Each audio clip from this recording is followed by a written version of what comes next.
Minha gente, está na hora da gente assistir a palestra esperada aí da Lindsay, onde a gente vai discutir um pouquinho a lei de dados e as iniciativas de ciência cidadã. Lindsay, seja muito bem-vinda. Eu já vou, acho que eu tenho que ir liberando aqui, né? Eu fiz umas anotações aqui, que se eu fosse falar tudo que ela faz na vida, nós íamos passar uns 15 minutos no final das contas, tá?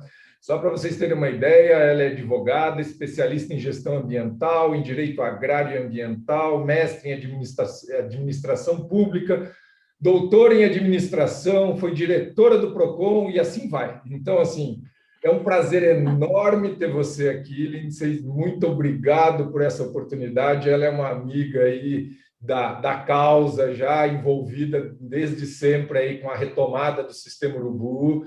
Então, é um prazer. Por favor, faça a sua apresentação e conta para nós um pouquinho.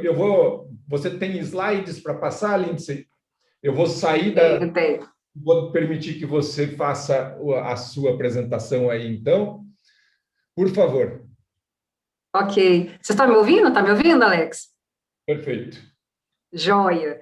Ô, Alex, muito obrigada, viu, pelo convite. Uma boa tarde a todos e a todas aqui presentes. É com uma imensa satisfação que eu aceitei o convite do meu amigo, Alex. Eu estou muito feliz de estar aqui nesse evento, né? Um evento super importante, não só pelo lançamento, né, dessa nova versão do Sistema Urubu. Parabéns, parabéns a todos os envolvidos. É um projeto maravilhoso, né? Realmente eu estou acompanhando já há algum tempo o trabalho do Alex e vendo, né, e ouvindo aqui vocês. Realmente é fantástico o projeto. E assim, eu, como você, né, colocou aí na minha formação, eu tenho uma formação, eu busquei uma formação multidisciplinar, não é à toa, né? Eu tenho paixão pela pesquisa interdisciplinar. Então é muito maravilhoso estar participando desse evento. E aí eu fui convidada para fazer, né, esse adendo aqui numa área, né, que é de meu domínio, que me diz respeito, que é a Lei Geral de Proteção de Dados, né? Então, eu vou compartilhar aqui, então, minha tela aqui com vocês. Deixa eu ver aqui se vai dar. Tá falando que eu não estou habilitada para compartilhar a tela. Eu vou ver aqui só um instantinho. Tcharam. Solicitar, cadê? Interromper. Vídeo, solicitar controle. E agora, cadê isso? Opções de compartilhamento, vários participantes. Aqui. Vê se agora deu, Lindsay. Eu tentei um botão diferente aqui. Aí, ó, deu. Vocês estão vendo, então? Foi. Agora sim. Foi? Foi. Joia. Joia, ótimo. Então, tá bom. Então, bom, deixa eu compartilhar aqui.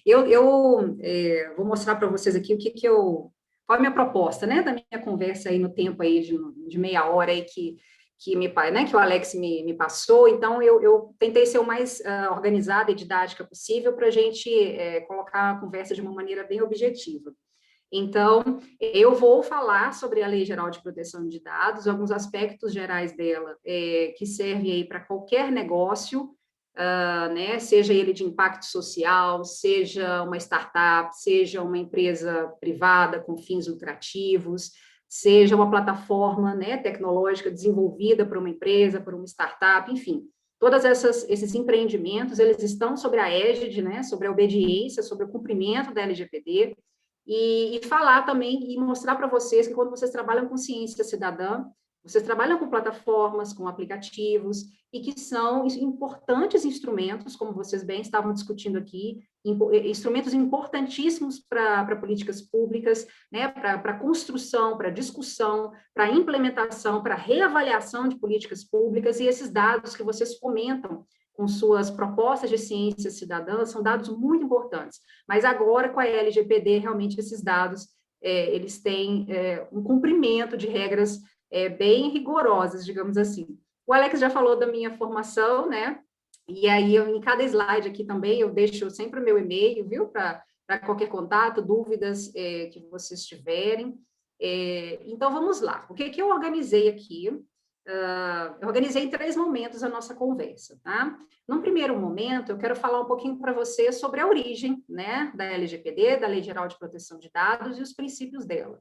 Porque quando a gente conhece os princípios de uma legislação, em qualquer dúvida, em qualquer momento de dúvida que a gente tenha, como fazer, posso ou não fazer, se eu me retomar aos princípios daquela lei, eu consigo responder muitas perguntas. Então, essa primeira conversa, nós vamos fazer isso. No segundo momento, aí eu já vou trazer para vocês as implicações da LGPD, então nós vamos falar um pouquinho de dados, o que são dados, o que é considerado para a lei de tratamento de dados, né? E os direitos do usuário. E, por fim, eu quero fazer uma proposta prática para vocês, e nesse terceiro momento aqui da conversa, eu quero entregar para vocês, quero fazer uma entrega de algo mais prático. Dentre os cursos, dentre palestras, né, que, enfim, até antes mesmo da LGPD entrar em vigor no ano passado, já começaram a ocorrer, existem ofertas de cursos pela internet dos mais diversos. Eu tenho visto uma dificuldade muito grande de se entregar algo prático, né? Um ponto de partida para que cientistas, né, pesquisadores, professores, empresários, empreendedores, estudantes, para aquelas pessoas que desejam, de alguma maneira, realizar algum tipo de negócio e vão precisar de lidar com dados, o que fazer? Qual o ponto de partida, né? Então, eu pretendo entregar para vocês algumas dicas, um passo a passo bem interessante nesse terceiro momento aqui da conversa, onde eu já vou estar finalizando, ok? Então, vamos lá. Sobre origem e princípios da LGPD, toda a legislação brasileira, ela tem, obviamente, que ter a sua origem, a sua coluna vertebral na Constituição Federal. Então, a nossa Constituição Federal, ela já se preocupava com a proteção da intimidade, da honra e da imagem, num princípio maior de respeito à dignidade da pessoa humana. E a partir daí nós tivemos, logo depois, o Código de Defesa do Consumidor, que de forma específica, protegendo essa intimidade, se preocupou com os dados, tá? E aí, em 1990, nós não tínhamos internet ainda, né? Pelo menos não aqui no Brasil, e o Código de Defesa do Consumidor, ele se preocupou com que tipo de dados? Os dados de crédito, né? Os famosos cadastros de proteção ao crédito. Então, o Código de Defesa do Consumidor, ele já traz, né, regras importantes sobre esses cadastros de proteção ao crédito, e que, como o Lex colocou, né, dentre as experiências profissionais que eu já tive, eu fui diretora do PROCON de Viçosa por 7 anos, fui secretária de Assuntos Jurídicos do Fórum dos PROCONs Mineiros por 2 anos, e atuamos muito à frente dessas questões que sempre foi o nosso tendão de Aquiles, nomes negativados indevidamente, cadastros indevidos, né, dados flutuando, indo e voltando de maneira indevida, sem consentimento. Isso já é algo que os profissionais da defesa do consumidor já lidam há muito tempo. E aí nós tivemos um salto, depois disso veio o Marco Civil da Internet, né, em 2014, antes tarde do que nunca, né? O Marco Civil da Internet, ele trouxe basicamente uma responsabilização aí dos provedores e uma busca por essa neutralidade na rede. Nesse meio tempo, e vem aí a famosa GDPR, né? Que é o regulamento europeu, o General Data Protection Regulation. Bom, ele veio e aí o mundo leva um susto. Por que o mundo, e o Brasil então nem se fala? Por que o susto foi grande? E o susto foi grande acreditando-se que naquele momento vem a GDPR como se o continente europeu nunca tivesse conversado sobre dados, né? A proteção de dados já faz parte de uma regulamentação muito antiga na Europa, né? Nós tivemos as primeiras regulações de dados na Suécia, na década de 70. Nós temos um regulamento de dados forte italiano, francês, alemão. Então, a proteção de dados já é uma discussão muito forte na Europa. Mas, em termos de bloco econômico, eles precisam uniformizar isso, né, numa legislação e veja a DPR. E aí veio a grande questão, a grande pressão. As empresas estrangeiras, elas estariam impedidas, né, de fazer negócios, de comercializar outras empresas europeias, se não possuíssem lei geral de proteção de dados aos moldes da GDPR. E aí o Brasil corre, né? E aí o Brasil corre por quê? Não só o Brasil, mas, enfim, se a gente imaginar, né, questões de comércio internacional, que país pode se dar ao luxo de, a partir de agora, não ter mais relações comerciais com países europeus, né? Então, a partir daí, nós tivemos o projeto de lei 53, de 2018, que foi colocado no sistema de urgência no plenário do Senado, de urgência mesmo, né? E aí ele foi aprovado em julho de 2018 e já em agosto de 2018 veio a Lei Geral de Proteção de Dados, a 13.709. Essa correria toda, né, encontra, logicamente, uma série de empecilhos, porque não foi uma lei discutida, foi uma lei de cima para baixo, não foi uma lei discutida com seus destinatários, não é? Então, você não tem aí setor privado, sociedade civil, órgãos públicos, não houve uma discussão para que essa política pública fosse adaptada às nossas realidades, né? Então, ela entra. E aí se começa a discutir, né, essa dificuldade de adaptação das empresas, entra em vigor, não entra em vigor, vai entrar em vigor em 2019, não entra, vem pandemia, enfim. Ela entrou em vigor em 18 de setembro do ano passado. E aí ela entra em vigor em partes, tá?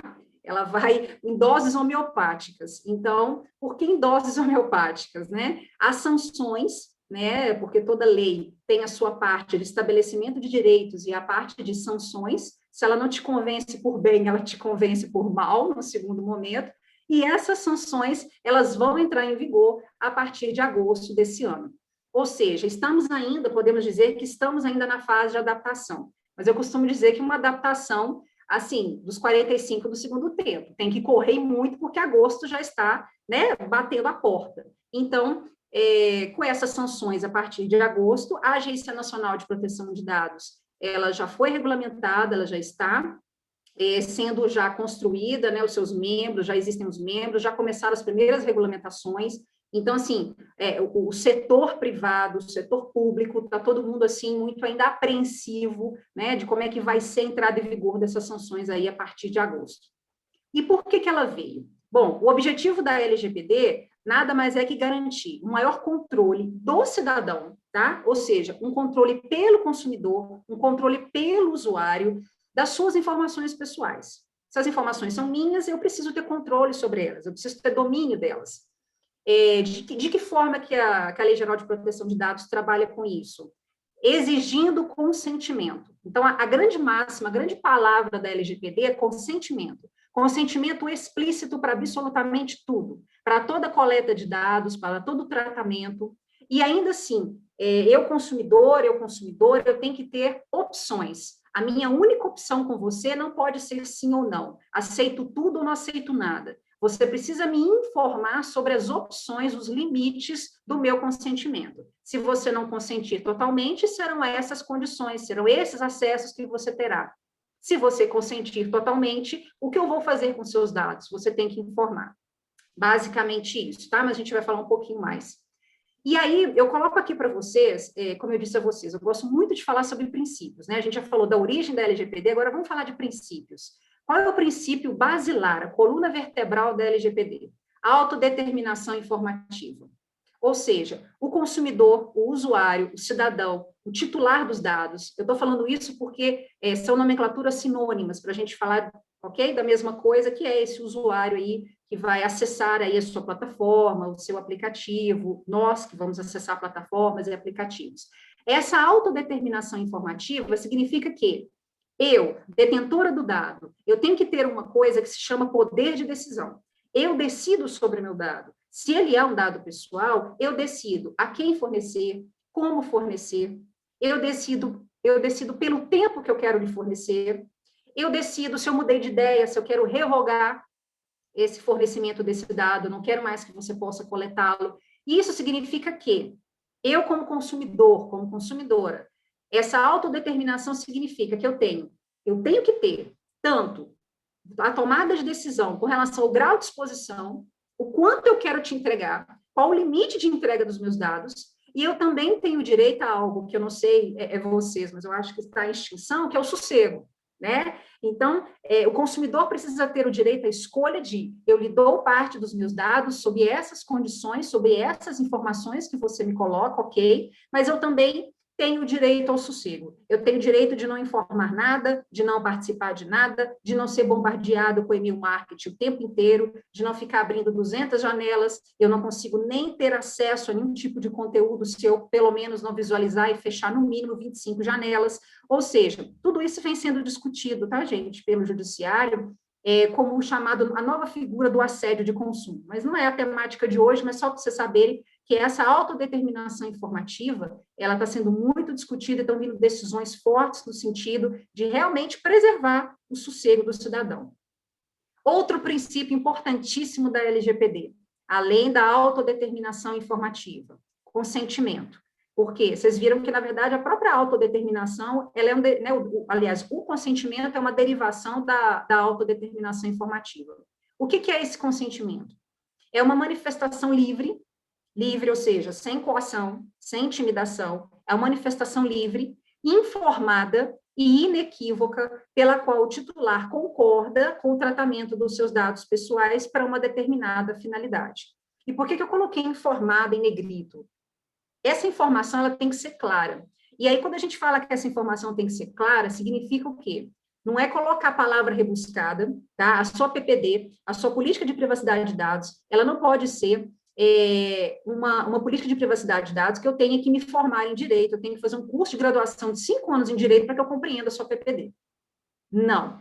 Toda a informação passada ao consumidor, seja através da PPD, seja através dos contratos assinados, né, porque a Lei Geral de Proteção de Dados agora exige uma revisão contratual interna total de qualquer empresa, de qualquer negócio, público ou privado. Esses contratos, essa PPD, eles têm de ser claros.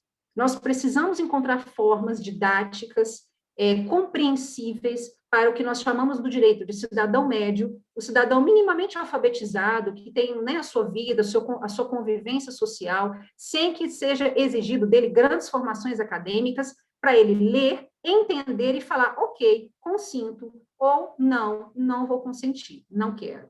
E essa informação, é importante vocês saberem que a LGPD não aceita informações genéricas. Isso significa que, por isso que eu coloquei, para uma determinada finalidade, é informar, preciso do seu CPF para isso, preciso de outros dados pessoais, como endereço, o IP do seu computador, preciso, terei acesso a isso, por que terei? Para fazer aquilo. Sem isso, não conseguirei fazer isso. Ou seja, ser muito claro, tá? É o princípio básico da informação ao consumidor e o acesso disso aí vem lá atrás no Código de Defesa do Consumidor, tá? Na verdade, eu costumo dizer que para os meus alunos que a LGPD, o berço dela é o Código de Defesa do Consumidor, né? É a fonte, é onde ela bebe. E aí eu coloco, né, algumas dicas aqui, tá? Para a gente ter uma coisa, né? Como eu falei para vocês, eu quero fazer uma entrega aqui mais prática para vocês. Esse consentimento, cláusula destacada, então aumenta a letra, coloca em negrito, comprovação do consentimento pelo controlador. O controlador de dados, que nós vamos falar, que é um agente de tratamento, que normalmente se confunde com a pessoa do gestor, né? Esse controlador, ele precisa comprovar que ele tem esse consentimento desse usuário, tá? Então, ele precisa conversar com o seu profissional de TI e verificar quais as formas que ele pode se garantir, porque ele pode ter que comprovar em algum momento que ele tem o consentimento, tá?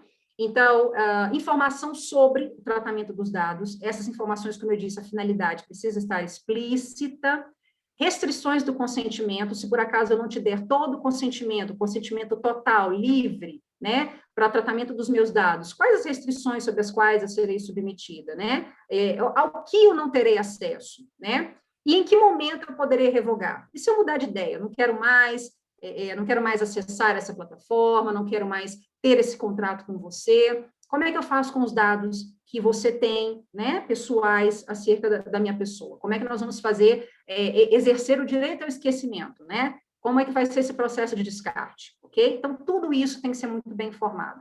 E o que é dado, né? Vamos falar aqui, já que a gente está nessa segunda parte aqui das implicações, agora falando efetivamente o que é. Então, o que é dado? Dado é uma informação, tá? É uma informação que você consegue relacionar aquela pessoa, aquele indivíduo, aquela informação. Então, a LGPD fala que informação, ela é relacionada a uma pessoa natural. Pessoa natural é pessoa física. É o que a LGPD quer dizer que é uma lei geral de proteção de dados pessoais. Não se protege aqui dados de empresas, são dados de pessoas. Então, a LGPD, ela é uma legislação para a proteção de dados pessoais. Então, ela protege a pessoa natural. A pessoa jurídica tem suas proteções em outras legislações. Propriedade intelectual, direitos autorais, em outras legislações. A LGPD é para a pessoa física, para a pessoa natural. Então, como é que eu identifico uma pessoa física, uma pessoa natural? CPF, RG, foto, o IP do computador, são informações que eu consigo facilmente identificar a pessoa. E-mail, localização, e aqui, né, o Sistema Urubu, por exemplo, trabalha não com a localização ali da casa, mas, enfim, uma geolocalização. Então, a geolocalização é considerado dado pessoal, data de nascimento, profissão, e a LGPD, ela vai além. Dados sobre interesses, hábitos de consumo, tá? Tendências de consumo, tudo isso é considerado dado pessoal. Tá? Então, o tipo de leitura que eu tenho interesse, o tipo de filme que eu tenho interesse, sabe aquelas perguntinhas que a gente às vezes acaba respondendo em cadastros? E isso são considerados dados pessoais. Ou seja, tudo, né? Tudo que é capaz de identificar uma pessoa. E aí a LGPD se preocupa com outro grupo de dados, que são chamados os dados sensíveis. Para esses aqui, há de se ter uma atenção redobrada. Quais são eles?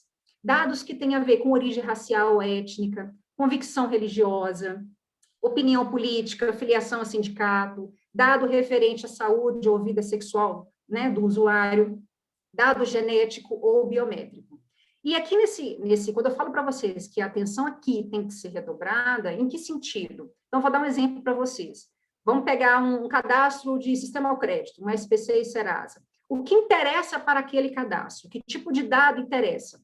Nome, né? CPF, RG, endereço, últimas compras, datas de negativação, não é? Valores dessas compras, ok, empresas que foram, né, que tiveram uma relação jurídica com o consumidor, isso aí vai estar ali naquele relatório de dados, ok. Agora, importa para um sistema de proteção ao crédito a raça daquele usuário, questões étnico-raciais importam, questões religiosas, se eu sou católica, se eu sou evangélica, o que isso importa para o sistema de proteção de dados? Então, por que eu faço essa pergunta para vocês? Porque, na dúvida, se você precisa se utilizar dessa categoria aí de dados sensíveis, pense duas vezes se você realmente precisa, porque o melhor é não trabalhar com esse tipo de dado. Porque esse tipo de dado, ele é um dado perigoso no caso de incidente de segurança, no caso de vazamento, tá? No caso de acesso, não um acesso que era restrito, mas por algum motivo ele se tornou um acesso para pessoas que não deveriam, esse tipo de dado, ele pode dar ensejo a atos discriminatórios. Então, é por isso que a LGPD se preocupa demais com esse conjunto de dados. Então, a pergunta que eu faço a vocês, preciso realmente desse dado? Então, se em algum momento você responder, nem tanto, sugiro não trabalhar com esses dados. O que é tratamento de dados para LGBT? Para LGPD? O que é tratamento de dados? É tudo, gente. É desde a coleta, vejam bem, coleta, produção, recepção, classificação, tudo, desde a coleta até o final, né, o descarte, quando você vai não ter mais aquele dado, todo esse processo da coleta até o descarte é considerado tratamento para a lei. Ou seja, absolutamente tudo. E aí eu coloco aqui, por exemplo, para vocês, alguns exemplos, tá? Porque quando a gente fala de tratamento de dados, às vezes é difícil visualizar, né? A própria legislação, ela não traz, tá? A LGPD, ela não traz exemplos de tratamento de dados. Então, trazendo alguns exemplos aqui práticos para vocês conseguirem visualizar. Então, um tratamento de dados. Receber um pedido de um cliente. Eu tenho que tratar esse dado. Eu tenho uma série de dados que eu vou tratar ali para receber o pedido e entregar esse pedido ao cliente. Organizar e entregar uma mercadoria ou um serviço, folha de pagamento, nossa, o que tem de dado aqui de tratamento numa folha de pagamento, né? Gravação de câmeras, registro de fotos, o próprio sistema, né, o SAC, o Sistema de Atendimento ao Consumidor, responder pedidos, dúvidas, reclamações de consumidor, todos esses processos aqui são considerados tratamento de dados, ok? E aí eu coloquei um outro exemplo aqui para vocês, imaginando uma empresa, vamos imaginá-la num setor, né? Então, eu tenho vários setores lá dentro de uma organização. Então, eu tenho o setor dos recursos humanos, e aí, pensando no setor de RH, qual que é o sistema de tratamento de dados que ele teria? Seleção de candidatos. Na seleção de candidatos, eu tenho acesso a currículos, e nesses currículos eu tenho entregue, né? Eu tenho ali entregue a mim uma série de dados pessoais. No setor financeiro, para realizar os pagamentos, né? Como eu disse, a folha de pagamentos, ela é um tipo de banco de dados que me possibilita N processamentos para que eu possa entregar efetivamente ao final do mês, ao final da prestação do serviço, o pagamento, né, ao meu empregado, ao meu parceiro. Logística. Quando eu falo do setor de logística, um tratamento, envio de produtos, a saída de um produto, né, de um galpão, por exemplo, de um sistema de armazenamento, até a entrega ao consumidor, você tem um conjunto de dados que são tratados ali e são monitorados. Vendas, cadastro, como é que eu vou vender, né, o meu produto, o meu serviço para as pessoas? Eu preciso ter acesso a esse potencial consumidor, não é? Esse potencial cliente. Então, eu preciso realizar um cadastro, minimamente um cadastro desses dados. Pronto, eu estou processando dados para a LGPD. E aí, quando a gente fala de ciência cidadã, né? Vamos falar de ciência cidadã e LGPD. Então, olha só, vocês têm, de um lado, os voluntários, né? A sociedade civil, não é? De um lado, fomentando, né, os seus projetos, os seus negócios, as suas plataformas, com dados. Dados, porque essas plataformas, esses negócios, desenvolvidos por cientistas, pesquisadores. Então, eu tenho um fluxo corrente de dados, porque senão também que tipo de ciência, né, que não é cidadã, que se propõe a ser cidadã, se ela não tem essa parceria, não é, entre a inteligentícia do país, ou seja, os cientistas, universidades, outros polos de inovação, né, de pesquisa, e a sociedade. E aí eu coloquei em amarelo esse fluxo de dados. Que dados eu tenho? Inúmeros, né? Então, eu tenho nomes, eu tenho endereços, eu tenho telefones, eu tenho e-mails, eu tenho fotos pessoais, fotos tiradas, eu tenho CPF, eu tenho localização, eu tenho rotas, eu tenho documentos, eu tenho acesso a N dados pessoais que estão armazenados nos celulares dessas pessoas e dados que essas pessoas estão me disponibilizando, que elas estão escrevendo que são os dados delas. E quando a gente pensa, né, em ciência cidadã, a gente tem que imaginar que por que nós precisamos desses dados? E aí vem a grande questão, né? A LGPD, ela sempre trabalha com justificativa. Por que você precisa desse dado? Então, quando a gente trabalha com ciência cidadã, vocês podem justificar N justificativas. Eu preciso para padrões ecológicos, vocês precisam fazer diagnósticos, não é? Vocês precisam estudar comportamentos, tendências, alterações, não é? No meio. Então, assim, N motivos para que vocês precisem realmente desses dados, com o objetivo que é o quê? Uma gestão socioambiental participativa, educação ambiental, né? Construção de políticas públicas, fomento de tomada de decisão comunitária, e por aí vai. Então, assim, os fundamentos e as justificativas para uma plataforma, né, para um aplicativo de ciência cidadã trabalhar com dados pessoais são muitos. A grande questão é, você não pode simplesmente jogar isso ali dentro de maneira genérica. Você tem que correlacionar o dado que você precisa com a justificativa, ok? E aí, ainda falando dessas implicações, eu queria falar para vocês de 3 pessoinhas aqui, tá? Que é importante que vocês, quando vocês forem pensar, né, em desenvolver os seus projetos de ciência cidadã, os seus negócios e tudo mais, pensem que vocês precisam de ter os chamados agentes de tratamento, tá? Então, a LGPD, ela coloca 3 agentes de tratamento. O primeiro é o controlador. Quem que é esse controlador?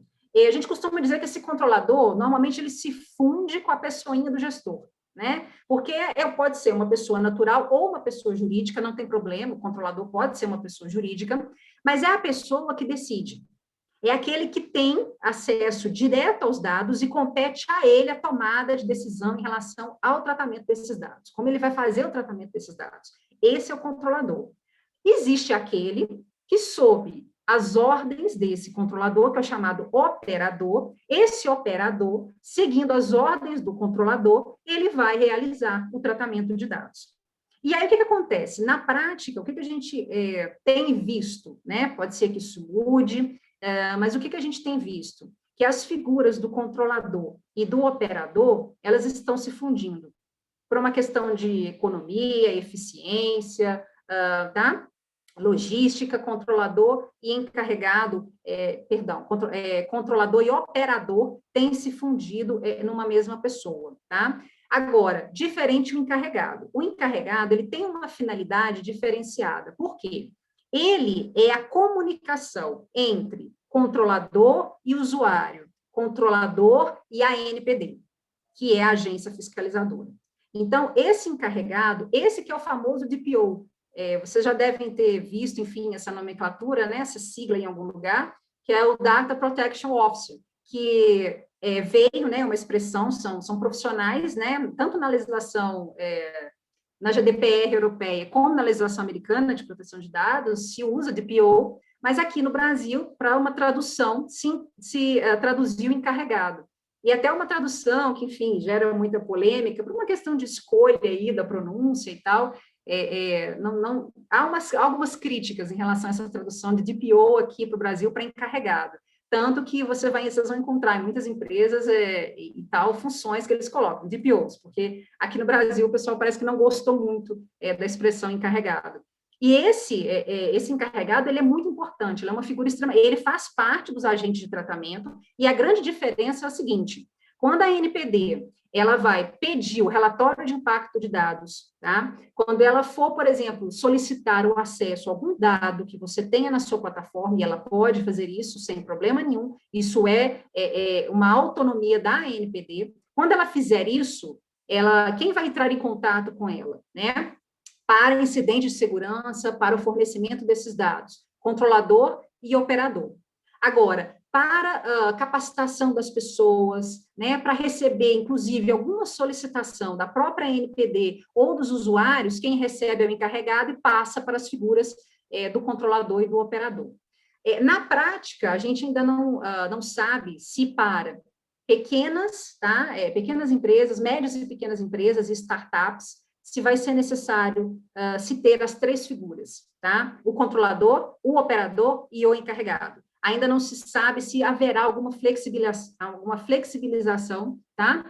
Na legislação acerca disso. Aparentemente, parece que haverá possibilidade de haver uma flexibilização. Nós não sabemos em que termos será essa flexibilização, mas aparentemente haverá, porque a própria ANPD já abriu possibilidade, ela coletou, inclusive, subsídios até março desse ano, sobre os impactos de ter os 3 agentes de tratamento nessas empresas. E aí, quem fomentou lá com subsídios, com informações acerca do impacto, né? Impacto financeiro, de recursos humanos, organizacionais, os impactos para esses portes de empresas e startups, que, obviamente, aí são estimuladas, né? São negócios que devem ser estimulados pelo governo, esses impactos serão analisados. Então, há uma possibilidade, tá? Vou colocar assim, uma possibilidade de haver uma certa flexibilização, porque você tem, né, no mínimo, aí, mais 3 funções que você vai ter que remunerar, né, no seu negócio. E aí, falando de direito dos usuários, a LGPD, ela coloca uma série de direitos, tá, para os usuários. E aí, que eu coloquei aqui, tentei sintetizar em todos eles aqui, aqui nessas 2 colunas. Então, primeira coisa, o usuário tem direito ao acesso aos seus dados, ele fornece, ele tem direito ao acesso, ele tem direito a corrigir os seus dados, atualizar os seus dados a qualquer momento, ele tem direito de ter os seus dados eliminados, que é o famoso direito ao esquecimento, ele tem direito de saber, de ser informado sobre restrições, compartilhamento dos dados, com quem você compartilha os dados, por que você precisa compartilhar, em todos os negócios que você compartilha, ou em quais operações específicas você compartilha, e quais dados específicos você compartilha. A transferência de dados para um outro prestador é a chamada portabilidade. A gente não tem esse direito, como usuários aí da telefonia móvel, de fazer a nossa portabilidade, né, mudar de operadora, manter o número, é possível fazer transferência de dados entre controladores. Na prática, os profissionais de TI ficam pensando, meu Deus, como é que isso vai acontecer? Como é que na prática, imagina, gente, portabilidade de dados acontecendo assim na rede, vai ser uma loucura. Mas é um direito do usuário essa portabilidade. Se eu tenho dados em um controlador, eu posso solicitar que esse controlador transfira os meus dados pessoais a outro controlador, com o qual eu vou ter agora relações jurídicas, né? Vou estabelecer outros contratos de consumo. Informações sobre negativa de consentimento, ou seja, o que acontece com a minha negativa de consentimento, também são direitos dos usuários. Aí, agora, passando para aquela terceira parte, que eu falei para vocês, que eu queria entregar, assim, uma coisa também prática para vocês, para dar ideias, né, para vocês entenderem como é que se adequa, né, um negócio à LGPD, eu queria mostrar para vocês, primeiro, alguns passos para se implementar a LGPD. Primeiro passo, base legal. O que é essa base legal? É necessário um estudo do artigo 7º da LGPD, com muita cautela, Porque esse artigo 7º, ele te traz as bases legais, ou seja, ele te proporciona condições para você realizar o tratamento de dados. Então, você precisa estar dentro dessas condições do artigo 7º para você realizar o tratamento de dados. Então, o primeiro passo, estude e veja quando você pode realizar o tratamento de dados que você terá acesso. Então, primeiro aspecto. E aí, quando eu falo para vocês que eu vou fazer essa proposta de entrega mais prática, eu trago para vocês algumas dicas para vocês construírem essa base legal, tá? O respeito a essa base legal, ele tem que acontecer o tempo inteiro numa implementação de proteção de dados. Então, eu trouxe aqui um passo a passo para exatamente vocês conseguirem fazer isso. Princípios, os princípios, ou seja, por que eu preciso desses dados? Então, a adequação da coleta desses dados, que estão presentes no artigo 6º, precisam de ser esmiuçados e estudados. Eu preciso de ter um registro das atividades. E esse aqui é um dos maiores desafios para quem está iniciando uma adaptação à LGPD no seu negócio. O registro de atividades, também chamado de inventário de dados, de relatório de impacto, tá, de dados, vários nomes têm se dado. Na prática, é um documento que é o registro de atividades. E aí você pode fazer isso. Tem programas de computador hoje sendo desenvolvidos para você fazer isso neles, softwares, mas você consegue fazer isso na planilha de Excel, tá? É possível você fazer. E esse inventário, ele é muito importante.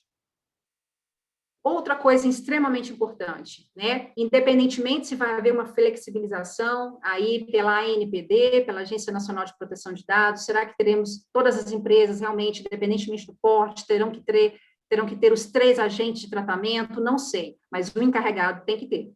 O DPO com certeza tem que ter, porque ele é o canal, né? Ele é o canal de comunicação entre controlador, consumidor e ANPD.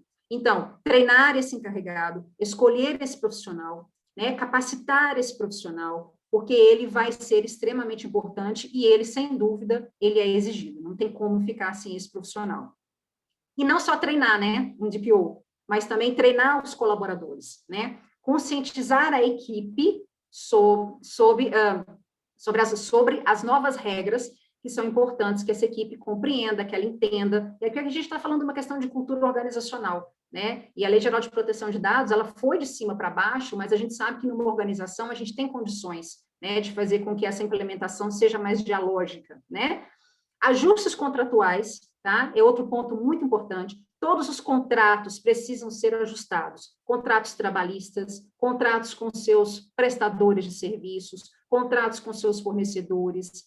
Todos os contratos precisam ser revistos, todas as cláusulas para adequação à LGPD.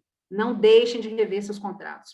Código de boas práticas. E aqui eu faço aqui uma menção ao próprio código de integridade, né? Tenha um código de compliance, porque também no futuro muito próximo a legislação vai apertar o cerco e essas chamadas boas práticas, o nome parece uma coisa assim, adota se quiser, não é? Código de boas práticas, adota se quiser, né? Mas o compliance empresarial, o compliance que é o respeito à integridade, à ética nos negócios, cada vez mais está vindo muito forte na nossa legislação e vai continuar vindo. Então, assim, esse código de boas práticas de tratamento de dados, ele é um código que você pode matar 2 coelhos na cajadada só, mas assim, vamos falar isso, né, de matar 2 coelhinhos, coitadinho dos coelhinhos. Mas, né, é um jargão que a gente fala no sentido assim, você consegue resolver 2 problemas em um só. Faz um código de boas práticas, onde você tem uma conduta ética. O que é compliance? Condutas anticorrupção. Então, você estabelece regras anticorrupção e, ao mesmo tempo, protegendo os dados que são coletados e tratados na empresa. Tem que ter uma PPD, tem que ter uma política de privacidade de dados, e como eu falei lá no início, né, da nossa conversa, didática clara, sem juridiquês, sem exigir mestrado e doutorado de ninguém para ler aquele negócio. Ou seja, didática, extremamente fácil e compreensível para qualquer cidadão e usuário da sua plataforma. E uma outra dica importante também que eu coloco, tem que ter um plano de resposta a incidentes de segurança. Ou seja, tem que trabalhar de maneira preventiva, mas tem que ter um plano de resposta a incidentes de segurança. A própria ANPD, ela vai cobrar isso a qualquer momento, e ela pode fazer isso das empresas. Bom, e aí, como eu falei para vocês, né? já que eu quero fazer essa entrega de como, de repente, pensar aí, né, numa governança de dados pessoais, pensar na sua própria política de privacidade de dados, pensar em como construir o seu relatório, o seu inventário, é importante vocês saberem da base legal. Então, no artigo 7º, tem lá 9 opções, né, opções não, 9 obrigações que a legislação coloca, que são o quê? Justificativas para você tratar os dados. Então, aqui eu trouxe alguns como exemplo para vocês. Então, por exemplo, você quer enviar e-mail marketing. Isso aí é de praxe, né? E não é crime, não é ato ilícito, ok? Pode enviar e-mail marketing, sem problema. Desde que você tenha o consentimento do titular. Então, qual que é a base legal para o envio do e-mail marketing? Consentimento. Tá vendo? Esse é um exemplo. Se você precisa de dados cadastrais, você precisa do meu nome, do meu CPF, do meu endereço, né? Qual que é a base legal? Por que você precisa disso? Como é que você vai justificar isso, né, no seu inventário de dados e na sua PPD? Execução do contrato. Para executar o contrato, para entregar o seu produto, Lindsay, para entregar o produto que você comprou aqui, eu preciso do seu endereço, do seu telefone, do seu CPF, porque eu preciso emitir nota fiscal. Ok, justificado, execução do contrato. Agora, depois que eu entrego, Lindsay, o produto para você, ainda assim, eu preciso manter aqui o seu cadastro. Eu mantenho ele aqui, e aí eu te pergunto, mas por que você mantém o meu cadastro aí? Você já entregou, né? Você já entregou o produto para mim, acabou a nossa relação. Então, mas pode ser que você tenha interesse em adquirir outros produtos aqui no meu site, né? Que você tenha interesse de participar de outras atividades aqui na nossa plataforma, né? Você queira mandar outras fotos, você mandou essa foto agora, desse animal atropelado, ok, mas de repente numa outra viagem, você vai ter que fazer outro cadastro? Então, qual que é a justificativa que você pode colocar para você manter os cadastros dos seus usuários? Interesse legítimo do controlador. E esse interesse legítimo do controlador, ele dá o que falar na LGPD, tá? Ele dá o que falar. Espera-se que a ANPD, que é a Agência Nacional de Proteção de Dados, a partir de agosto, comece a expedir normas regulatórias para dizer ao certo o que é o tal interesse legítimo do controlador. Porque estão colocando nas políticas de privacidade de dados, tudo é interesse legítimo do controlador. E isso vai dar problema. Mas esse caso aqui, por exemplo, manutenção do cadastro, para toda vez que você me envie uma foto ou se interesse pela compra de um produto, você não tem que fazer todo o cadastro de novo, interesse legítimo do controlador. Aqui cabe interesse legítimo do controlador, mas não dá para ficar forçando isso aqui para tudo, não. Ok? E um outro exemplo eu coloquei aqui, ó, né? Os dados, você permanecer com esses dados, por exemplo, no seu banco de dados, você coloca lá um tempo que eles vão permanecer lá após o término de tudo, após o término de um contrato, após a entrega. Eu vou ficar com seus dados aqui por pelo menos mais 5 anos, por exemplo. 5 anos é um prazo prescricional no direito para tudo. Então, a gente pode justificar como? Exercício regular de direito em processo judicial, administrativo ou arbitral. Né? Por quê? São prazos prescricionais judiciais 5 anos. Então, é razoável, ok. Então, assim, esse é um exemplo para quando vocês forem construir um inventário de dados, uma PPD, vocês terem isso como inspiração. O artigo 7º da Lei Geral de Proteção de Dados é o artigo que tem de ser seguido para que você possa construir a sua base legal das razões pelas quais você faz o tratamento.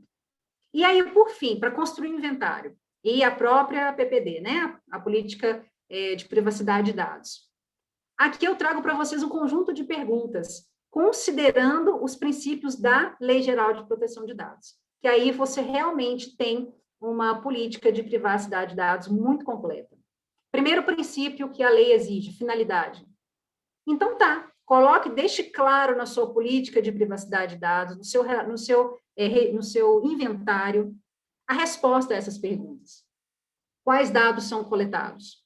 Qual o tipo de dado que você coleta? Então, você vai fazer lá o seu inventário de dados, a sua planilha do Excel, como eu disse, é totalmente possível de você fazer. Categoriza isso lá, né? Que tipo de dado eu coleto? Nome, CPF, endereço, ok. E são dados o quê? Cadastrais? São dados cadastrais, né?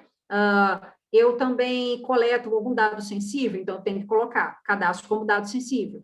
Eu coleto algum outro dado que eu posso colocar como transacional, né? Dados dos meus fornecedores, dados de logística dos meus fornecedores, pode ser um dado transacional, ok? Qual a finalidade da utilização desses dados, né? Lembra, não pode ter finalidade genérica, ok? Então, eu preciso disso para o quê? Base legal, lembra? Execução do contrato. Eu preciso disso porque é o legítimo interesse do controlador. Ou seja, qual a finalidade? Tem que ficar clara. O usuário é informado disso? Se ele for informado, então você precisa deixar claro que ele é informado. Adequação. Responda essas perguntas. Como os dados são coletados? O tratamento é compatível com a finalidade que você propõe? E o volume? Você precisa realmente desse volume todo de dados? Qual que é o volume de dados? Qual que é a quantidade de dados? Qual que é a frequência? Responda essas perguntas. A necessidade. E o que está em negrito é obrigatório. Não tem para onde correr, tá? É definido na lei. Então, vamos lá. Terceiro princípio da Lei Geral de Proteção de Dados, necessidade. Como é que você atende a esse princípio? Responda essas perguntas. Por que você precisa desses dados? Quais os dados que você precisa? Por quanto tempo eles vão ficar armazenados? Livre acesso. Como é que eu consigo colocar, né, na minha política de privacidade de dados, cumprimento e respeito ao livre acesso? Onde os dados estão armazenados? Como o usuário vai poder acessar? E ele tem o direito de acessar os dados dele a qualquer momento, de maneira gratuita, integral e tudo mais, né, de maneira atualizada. E a qualidade desses dados, né? Então, como é que você vai garantir a exatidão, a atualização e a clareza dos dados? Responda como você faz isso. A transparência. Como os dados são tratados? Quem tem acesso a esses dados? Quais são os agentes de tratamento? Tá? E a LGPD, ela obriga, tem que exteriorizar com nome e e-mail do encarregado, do DPO, tá? Precisa deixar explícito, tá? No site, na plataforma, lá na PPD, quem é o encarregado, o e-mail, nome e contato dele. Segurança. Aqui vem um problema, né? Como é que os dados são protegidos? Então, você adota medidas administrativas, por exemplo, de segurança? Então, vamos pensar numa medida administrativa de segurança. Você tem, por exemplo, um acesso restrito, só pessoas que têm senhas podem acessar aquele determinado banco de dados? Ok, isso é uma medida administrativa, isso é uma medida administrativa de segurança. E uma medida tecnológica de segurança, criptografia, anonimização. Você trabalha com isso? Ótimo, deixe claro que você faz isso porque são medidas tecnológicas de segurança. E como é que você previne o problema? Como é que a gente previne incidentes, né, de segurança? Com tecnologia, não tem outro jeito. Agora, eu coloquei essa outra perguntinha aqui, porque, na minha opinião, é o pulo do gato. Qual é o grande problema de incidentes de segurança? Compartilhamento. Quanto mais dados você compartilha, maior a probabilidade de um incidente de segurança. Lógico, você tem vários controladores, vários operadores, tendo acesso a vários dados. Quanto mais gente tem acesso aos dados, maior a probabilidade de um incidente de segurança, deles caírem em mãos erradas, né? Então, como é que você previne isso? Né? Como é que você, contratualmente, como é que você obriga o outro controlador que está recebendo esse dado que você está compartilhando com ele, como é que você o responsabiliza? Como é que você partilha a responsabilidade com ele contratualmente? Eu tenho um contrato com os meus controladores, com os outros controladores com os quais eu compartilho os dados, contratos que eles se responsabilizam também por incidentes. Excelente, excelente. Não discriminação, né? Como é que você evita o tratamento discriminatório dos dados? Então, lembra, se você não trabalhar com aqueles dados sensíveis, nossa, já é meio caminho andado, dificilmente você vai partir para esse lado. Agora, se você trabalha com dados sensíveis, então você vai ter que ser muito claro na sua política de privacidade de dados, como é que você evita qualquer tipo de tratamento discriminatório. Então, acesso restrito, né? Tempo específico para esse dado ficar armazenado. Então, você tem formas de você justificar isso. E, por fim, a responsabilização. E se o incidente acontecer? Né? Porque a gente pode trabalhar com prevenção, mas o incidente pode acontecer. Tem que ficar claro quais medidas serão adotadas, né, ou são adotadas para proteger esses dados, né? Medidas que são adotadas para proteger, e se acontecer um incidente, qual que é o plano de emergência. E aí, com isso, eu tentei, assim, na verdade, convencê-los, né, de que se adequar, vocês perceberam que se adequar, né, à LGPD na verdade, você proporcionar um sistema de governança muito mais eficiente para o seu negócio, né, para a sua organização. Um sistema de governança de dados onde você tem algo que é difícil ter, que é o controle, né, que é uma palavra também que normalmente, né, ainda mais, enfim, na ciência, nas ciências administrativas, é muito questionado sistemas de controle, mas não tem outra maneira de você trabalhar com proteção de dados se você não trabalhar com sistemas de segurança e sistemas de controle. Se tudo isso aqui ainda não convence o cidadão, né? O empresário, né? Enfim, o empreendedor, né? Enfim, o órgão público, de que ele precisa se adequar, as sanções, né? Como eu disse a vocês, né? A lei, se ela não convence por bem, ela convence por mal, né? Então, vem a LGPD com as sanções, né? Quais são elas? Ah, são muitas, gente. Vai desde a advertência, multa, e essa multa varia de 2% do faturamento da empresa até um limite máximo de 50 milhões. Tem multa diária, tem publicização da infração, que, na minha opinião, pela minha experiência, é uma das piores sanções que se pode ter. Tá? Como diretora do PROCON, apliquei muitas multas. E a empresa vem, né, entra com recurso, no final das contas paga. Ninguém fica sabendo que eu multei, não é assim? Agora, e se eu coloco no jornal de grande circulação, como eu fazia, eu coloco no jornal de grande circulação, né, as empresas multadas de 2020 no PROCON tal. Nossa, eles querem morrer. Eles querem morrer, porque você está dando o quê? Publicização da infração. Então, na minha opinião, é uma das piores infrações, porque, gente, macula um pouco a imagem, né? É um erro? Foi um erro. É humano? É humano, mas, infelizmente, existe a possibilidade, em defesa do consumidor, de você dar publicidade às infrações. Até por uma questão fácil da gente justificar. O público, o consumidor, ele precisa saber as empresas mais confiáveis. E quando a gente fala em Lei Geral de Proteção de Dados, né, a gente está falando de confiança, eu estou falando do meu dado. Então, eu tenho direito de saber que tipo de empresa, num ranking, está mais confiável do que outras, e essa publicização da infração, ela é complicada, né? Então, é um calcanhar aí de Aquiles. Bloqueio, eliminação dos dados pessoais, são outras, tá? Sanções que podem ser aplicadas. Suspensão, ou seja, por um tempo determinado, aquele controlador não pode mais tratar aqueles dados, chegando ao ponto de proibir totalmente, tá? Que o controlador trate e colete aqueles dados mais. E aí, quais são os critérios? Os critérios para, né, para se estabelecer essas infrações, né? Também são muitos. Essa é a grande vantagem, tá? Varia a gravidade da infração, a boa-fé e cooperação do infrator, a vantagem oferida, a condição econômica, tá vendo? O porte da empresa, a reincidência, se foi a primeira vez, é o primeiro incidente de segurança, não é, já é o segundo, já é o terceiro, né? A adoção de medidas corretivas, ou seja, se você tem ali, né, uma governança de dados, tá vendo aqui?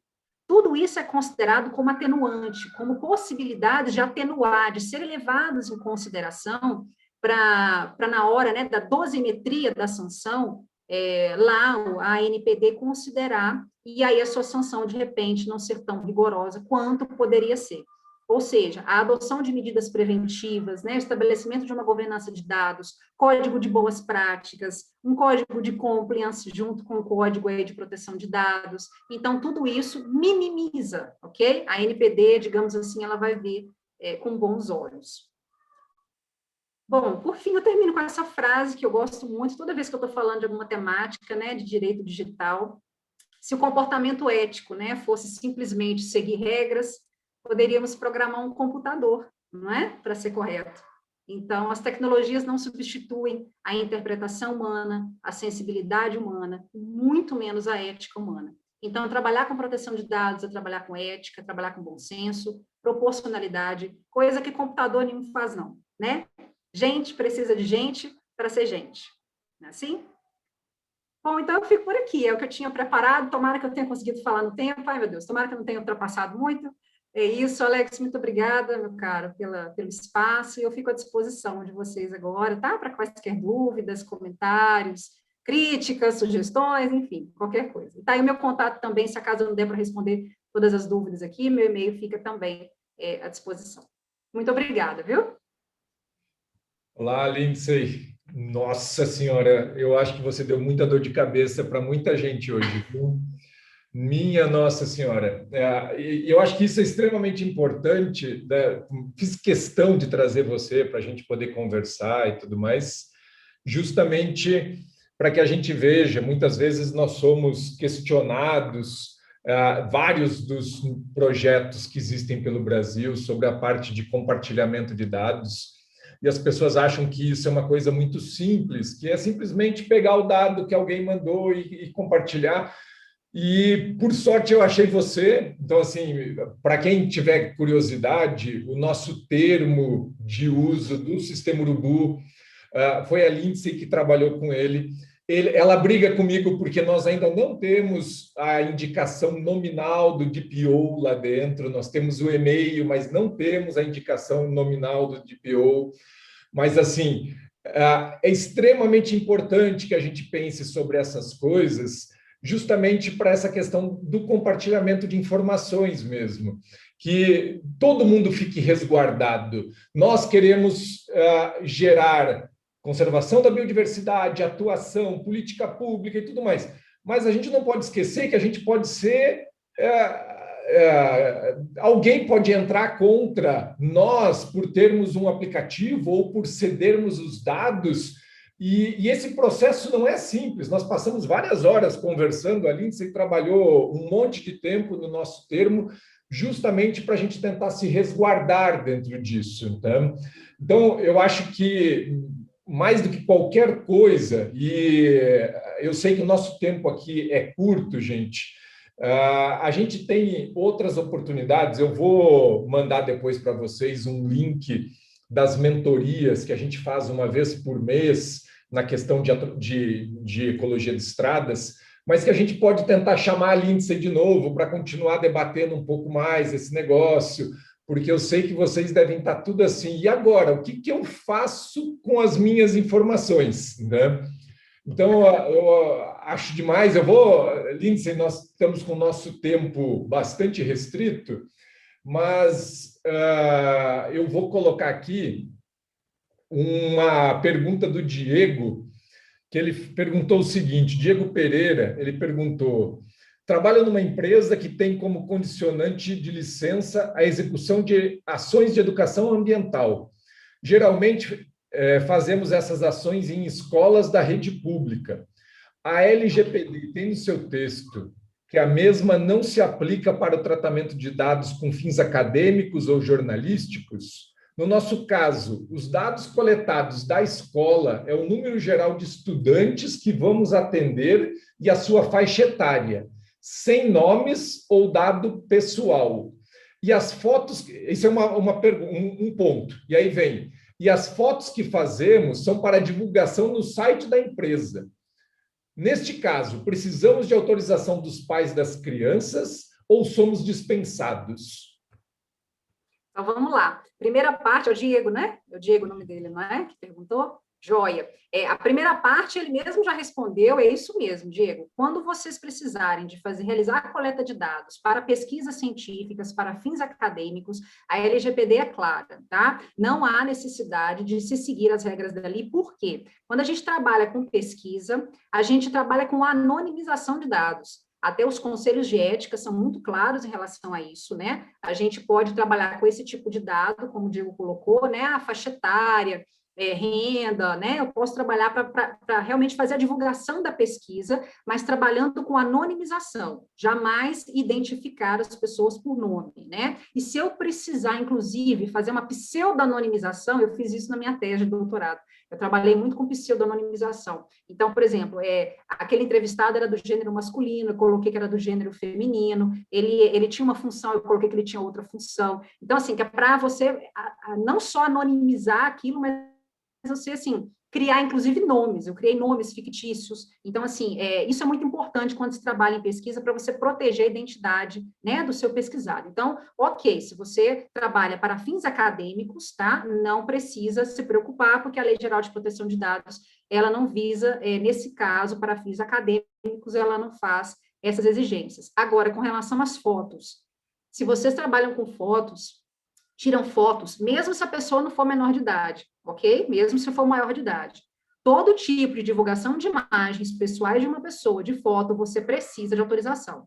E se for menor de idade, você precisa de autorização expressa, escrita, do responsável legal, tá? Por aquele menor. Então, fotos, eu sei que há, assim, um hábito muito grande da gente sair compartilhando, né? Às vezes, fotos, divulgação de fotos, mas você tem que tomar muito cuidado, porque você precisa de autorização, que aquilo ali é uma imagem, tá? E a pessoa precisa saber em que local, em que plataforma você vai colocar, tá? Aquela imagem dela, coloca isso no seu contratinho simplório mesmo de consentimento, tá? Em que local você vai colocar aquela foto e para qual finalidade e por quanto tempo vai ficar disponibilizado ali. Pronto, é o suficiente, tá? Mas você precisa de autorização, sim. Tá bom? Tá mudo aí o seu microfone, Alex. Lindsay, infelizmente nós estamos com o nosso tempo contado.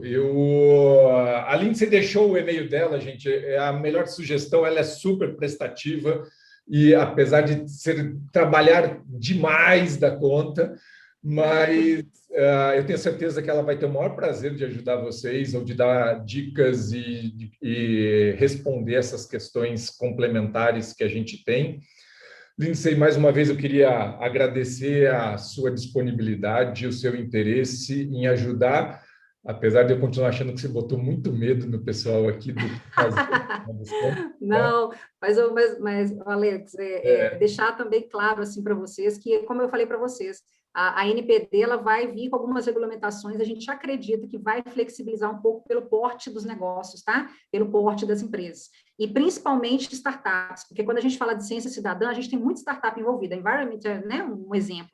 Então, parece que vai vir aí uma flexibilização para startups, pequenas e médias empresas. A gente não sabe ainda em que termos, mas há essa preocupação da Agência Nacional. Então, assim, de fato, é complexo, mas, assim, quando a gente fala que há uma flexibilização, tem que tomar um pouquinho de cuidado, porque os princípios, sabe essas perguntinhas que eu fiz, assim, esse checklist para vocês, a adequação a esses princípios não vai ter flexibilização, isso aí não. A flexibilização precisarei ter 3 agentes de tratamento, né? Não posso ter um, posso incorporar, entendeu? Então, pode haver alguma coisa nesse sentido. Agora, o atendimento aos princípios, isso aí não vai ter negociação, não. E meu e-mail fica à disposição, sim, podem mandar e-mail, né, tiro dúvidas, a gente auxilia. E, no mais, muito obrigada pela confiança. Sou eu que agradeço pela oportunidade, mais uma vez, como advogada, mas principalmente como pesquisadora. Eu estou feliz de participar disso aqui, principalmente como pesquisadora. Então, muito obrigada pela oportunidade e conte sempre comigo, tá, Alex? Eu sou parceira aí, você é meu. Pronto, acabou. Muito obrigado. Um abraço a todos, viu? Muito obrigada a todos aqui pelo carinho, eu vi o chat aqui, muito obrigada, viu? Pelo carinho, pelo respeito, pelo reconhecimento ao meu trabalho. Isso aí para o profissional é tudo, né? Muito obrigada.